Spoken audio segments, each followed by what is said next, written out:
ولایت نیوز میں آپ کا خیر مقدم ہے۔ غزہ کے سنگین حالات، دہرائی جا سکتی ہے ہیروشیما اور ناگاساکی کی تاریخ۔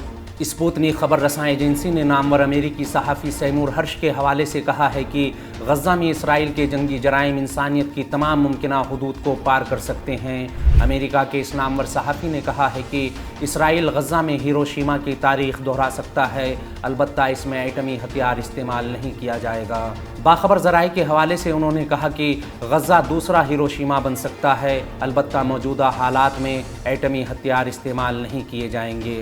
اپنے سوشل میڈیا اکاؤنٹ پر انہوں نے لکھا کہ اسرائیل جلد ہی حماس کے جنگجوؤں کے خلاف مہم کے نام پر غزہ پر زمینی حملے شروع کرے گا، جس سے حماس کے کسی بھی رکن کا زندہ بچنا ممکن نہیں ہوگا۔ حماس کو ختم کرنے کے نام پر نتن یاہو کا منصوبہ عملی کیا جا رہا ہے۔